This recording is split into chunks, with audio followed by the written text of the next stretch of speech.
There's a wealth of folkloric stories regarding the highway of life, a pathway to enlightenment and true meaning.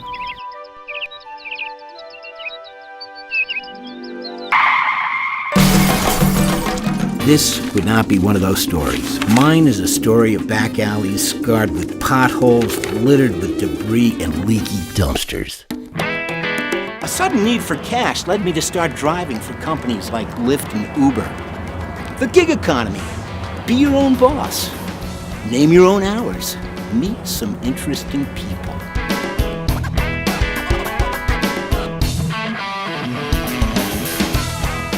Yeah, and maybe jam a stick in my eye, but I digress.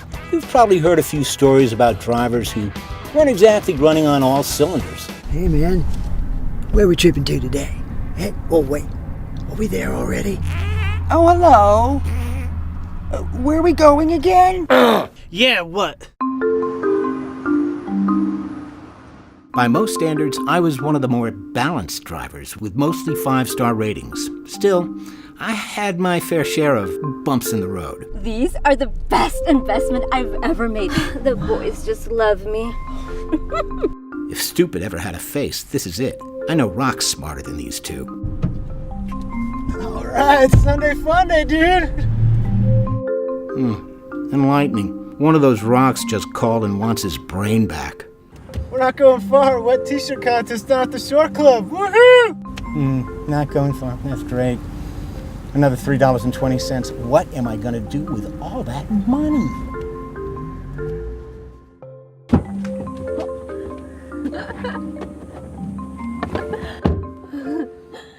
So where are we going?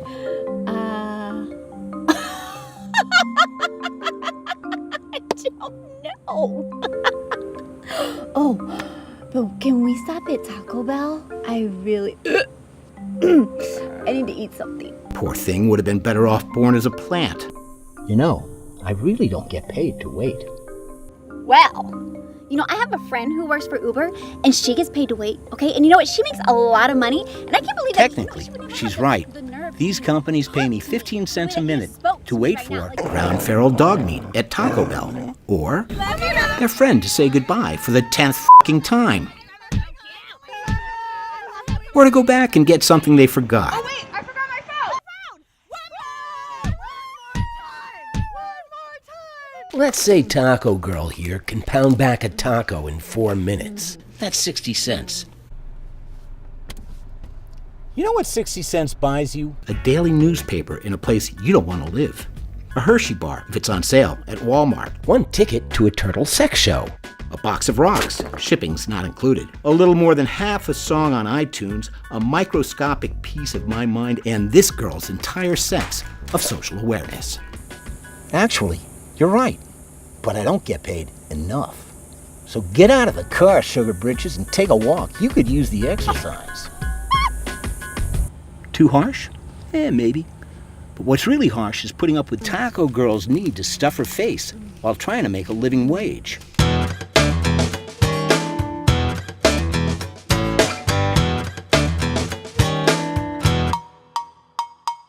A minimum ride pays $4. Lyft and Uber take 20% of that. So I end up with $3.20. Maybe I should just get a root canal while I'm at it. Between the ride companies making bank off the drivers and socially challenged passengers, I've gotten a first-hand look at society's selfish indifference towards others.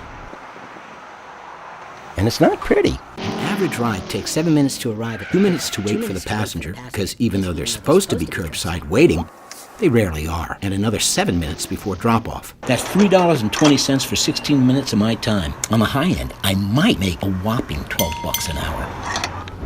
And that's just wrong.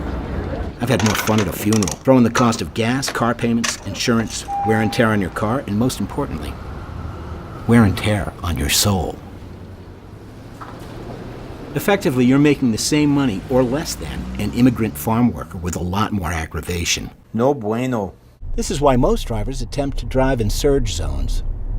From a passenger's point of view, surge pricing has always been a hot-button issue. Horror stories of Uber's surge pricing are infamous. Drivers, on the other hand, are constantly playing a game of whack-a-mole, trying to get in the zone. The moment you arrive, the surge moves to another part of town, sometimes just across the street, but by the time you get there, it's changed again. And the customers, at least the sober ones, have figured out how to play the game. Did you call the car? I called the car. It's surging. Surging? Give it a few minutes. We'll give it a few minutes. Or they just move out of the zone. Surging sucks. I got it! I wonder if I can make happy hour. Did I mention sober? Let's talk about the drunks.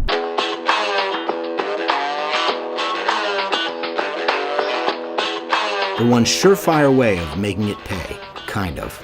Weekend nights from 11 to 3 a.m. is when a fool and his money can be a driver's best friend.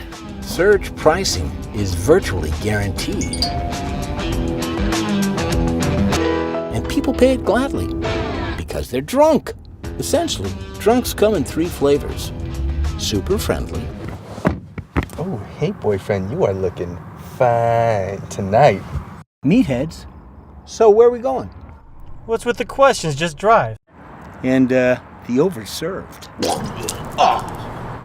Now the super friendlies are the best. They might be a little loaded, but they're basically harmless, and they can even be a little entertaining. I'm going to Moe's. Care to join me? You'll have a good time. Thanks for the invite, bud, but I pitched for the other team. Enjoy yourself tonight. You know I will, honey. Let's go. The meatheads, well... Look! Skanks! Where? They just went into that bar. I ain't seen skanks. Where are skanks? The spawn of chimpanzees. I don't put up with them. The overserved are the most dangerous. You don't know what they're gonna do, but if you're not careful, things can get messy real fast. I call it the late night barf party.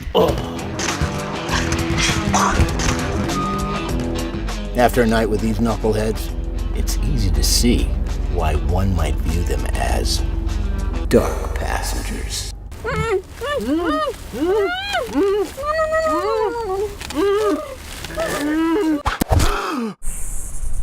Yeah, you can make a lot more money on the weekend nights, but at a price.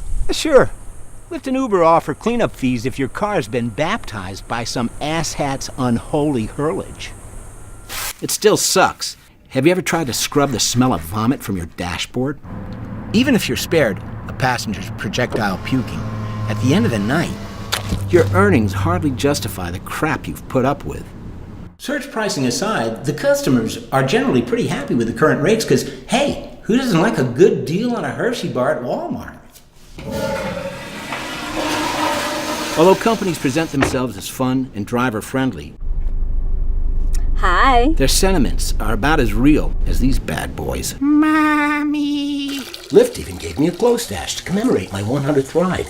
I use it as a nightlight. Works great. Yet if these companies care so much about the drivers, why are they investing in driverless cars? These guys are worth billions. You'd think they'd be able to share some of that cash with the people who actually earn it.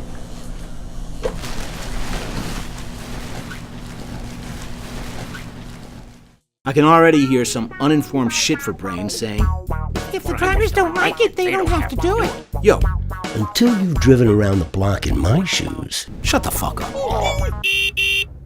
Of course, many of my passengers were lovely, kind, thoughtful, well-behaved. They were human. How's your day going? Hey, man. Very nice, thank you. And yours? And some were just self-entitled college kids, blowing their parents' money on Molly, booze, and ass. Oh my god, Skrillex, I can't believe this is actually happening. Are you sure we're gonna be able to get in? No worries, babe. The security dude and I are totally bros. Plus, I'm bringing them some goodies. And some were just condescending dickheads. Make a U-turn, then right at the light? You do know how to follow direction, don't you? Yeah, she was special. I guess she didn't get the memo on treating others like you'd like to be treated. You know, we may be at different places in life, but we're all on the same road. App-enabled ride services are a great idea. Need a ride? You can get one. Just don't be a dick. Whoa! Where you headed?